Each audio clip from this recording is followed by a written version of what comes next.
दोस्तों, पंचतंत्र की कहानियाँ आपको बहुत पसंद है, पर पंचतंत्र की रचना हुई कैसे, इसके पीछे भी एक कहानी है। आइए मैं आपको बताता हूँ। जैसा कि सुना जाता है, दक्षिण देश में महिला रोप्य नाम का एक नगर था।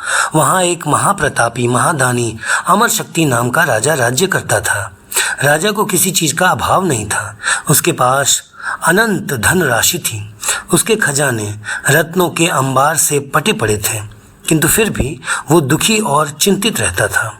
उसका कारण उसके 3 पुत्र थे, बाहुशक्ति, अनंत शक्ति एवं उग्र शक्ति।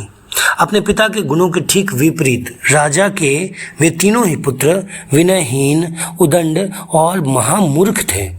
राजा ने अपने मंत्रियों को बुलाकर उनसे अपने पुत्रों की शिक्षा के संबंध में चिंता जताई। राज्य में सैकड़ों वित्तीय भोगी शिक्षक थे, किंतु उनमें से कोई भी ऐसा न था जो राजपुत्रों को उचित शिक्षा दे पाता। राजा के एक मंत्री का नाम था सुमित। सुमित ने अपने स्वामी की चिंता दूर करने के लिए सर्वशास्त्रों में पारंगत आचार्य विष्णु शर्मन को बुलाकर राजपुत्रों का शिक्षक नियुक्त करने का परामर्श दिया। राजा ने वैसा ही किया। उसने आचार्य को बुलाकर कहा, यदि आप मेरे पुत्रों को उचित शिक्षा दीक्षा देकर अल्पकाल में ही उन्हें राजनीतिज्ञ बना देंगे तो मैं आपको 100 गांव इनाम में दूंगा। आचार्य ने मुस्कुराते हुए कहा कि महाराज, मैं अपनी शिक्षा बेचता नहीं हूँ।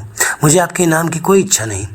आपने मुझे यहाँ इतने सम्मानपूर्वक बुलाकर आदेश दिया है तो मैं आपके तीनों पुत्रों को 6 मास के अंदर ही कुशल राजनीतिज्ञ बना दूंगा, और यदि मैं ऐसा करने में असफल रहा तो जो दंड मेरे नियुक्त करेंगे उसे सहर्ष स्वीकार कर लूँगा। अपने पुत्रों की शिक्षा का भार आचार्य को सौंपकर राजा निश्चिंत हो गए। आचार्य विष्णु शर्मा ने राजपुत्रों के शिक्षा के लिए उन्हें विविध प्रकार की कथाएं सुनाई। उन कथाओं के द्वारा ही उन्होंने राजपुत्रों को राजनीति एवं व्यवहार नीति की शिक्षा दी।